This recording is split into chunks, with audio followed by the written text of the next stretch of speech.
Teachers MLC స్థానంలో BJP బలపరిచిన అభ్యర్థి గెలుపొందడంతో బీజేపీ నేతలు సంబరాలు వ్యక్తమవుతున్నాయి. ఇది మోదీ గెలుపు అని బండి సంజయ్ అంటున్నారు. మల్క కొమరయ్య ఘన విజయాన్ని సాధించారు. మల్క కొమరయ్య విద్యావేత్తగానే ఉన్నారు. సుమారు 5777 ఓట్ల ఆధిక్యంతో మల్క కొమరయ్య గెలవడం బీజేపీ శ్రేణుల్లో ఆనందాన్ని నింపుతోందని అంటున్నారు. మా ప్రతినిధి చంద్రశేఖర్ ఉన్నారు పూర్తి సమాచారం అందించడానికి. చంద్రశేఖర్, ఈ విజయం గురించి అక్కడ వస్తున్న రియాక్షన్స్ ఏంటి? మల్క కొమరయ్య భారీ విజయాన్ని సాధించడానికి దారితీసిన పరిస్థితులు, పరిణామాలు ఏంటి?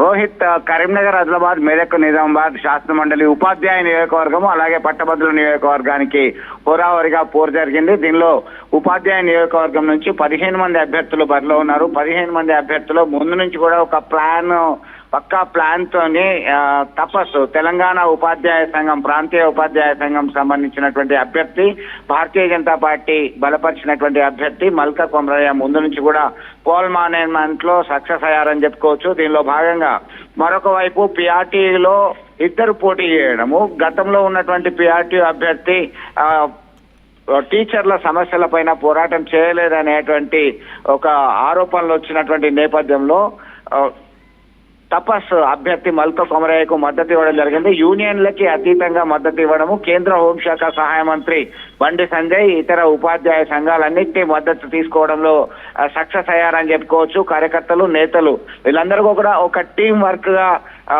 4 ఉమ్మడి జిల్లాల పరిధిలో ఉన్నటువంటి ఉపాధ్యాయులందరినీ కూడా కలిసి పోల్ మేనేజ్మెంట్ లో సక్సెస్ అయ్యారు. మోరోవర్ కాంపారేటివ్లీ గ్రాడ్యుయేషన్ పట్టభద్రుల నియోజకవర్గానికి సంబంధించినటువంటి విషయాన్ని చూస్తే ఇక్కడ కేవలం 28,000 మంది ఉపాధ్యాయులు మాత్రమే ఓటు హక్కు కలిగి ఉన్నటువంటి వారు. వాళ్ళందరికీ కూడా డైరెక్ట్ గా కలిసి తమకు ఓటు వేయాలని చెప్పేసి అభ్యర్థించడము, అందరినీ కూడా దాదాపుగా పర్సనల్ గా ప్రత్యక్షంగా పరోక్షంగా కలవడము, తమకి ఓటు వేయాలని అభ్యర్థించినటువంటి నేపథ్యము. మరొక వైపు కాంగ్రెస్ పార్టీ అలాగే బీఆర్ఎస్ పార్టీకి సంబంధించినటువంటి ఉపాధ్యాయ సంఘాలు బరిలో లేకపోవడము, ఇవన్నీ ఈ మల్క కొమరయ్య గెలుపుకు ప్రధానమైనటువంటి అంటే పిఆర్టీయూ నుంచే గతంలో పిఆర్టీయూ నుంచే గెలిచిన సిట్టింగ్ అభ్యర్థి అక్కడ పోటీ చేయడం, పిఆర్టీయూ నుంచి ఇప్పుడు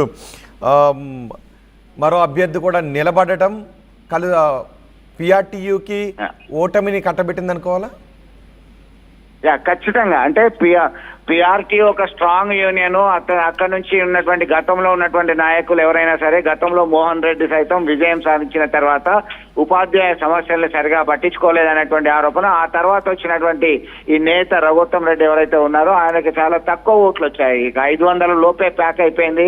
ఆయన ముందుగా విజయం సాధించిన తర్వాత ఉపాధ్యాయ సమస్యల పైన పోరాటం చేయాల్సింది పోయి ఆయన బీఆర్ఎస్ పార్టీకి వంతపాడడం జరిగింది. వారికి ఎలాంటి ప్రాధాన్యత ఇవ్వకపోగా ఎలాంటి హామీలను నెరవేర్చలేకపోయారు అనేటువంటి ఆరోపణలు వచ్చాయి. ఆ తర్వాత కాంగ్రెస్ ప్రభుత్వం అధికారంలోకి వచ్చాక కాంగ్రెస్ పార్టీలో చేరిపోయారు. ఈ ప్రధానమైనటువంటి ఆరోపణల నేపథ్యము, వంగమహేందర్ రెడ్డి కొత్తగా పిఆర్టీ నుంచి బరిలో దిగడము, ఇవన్నీ కూడా వారికి వచ్చినటువంటి అవరోధాలు. ఒక స్ట్రాంగ్ యూనియన్ గా ఉన్నటువంటి పిఆర్టీ పక్షాన వారు నిలబడలేకపోయారు. దాదాపు 7,000 పైచీలకు ఓట్లు సాధించడంలో మాత్రమే. కానీ రఘుత్తం రెడ్డి సిట్టింగ్ గా ఉన్న రఘుత్తం రెడ్డికి కేవలం 400 పైచీలకు ఓట్లు మాత్రమే వచ్చాయి. ఈ క్రమంలో అందరూ చూపు ఒక మల్క కొమరయ్య వైపు ఉంది. భారతీయ జనతా పార్టీ కేంద్ర హోంశాఖ సహాయ మంత్రిగా ఉన్నటువంటి బండి సంజయ్ గతంలో జరిగినటువంటి అనేక పోరాటాలు తమ కోసం పోరాటం చేశారు.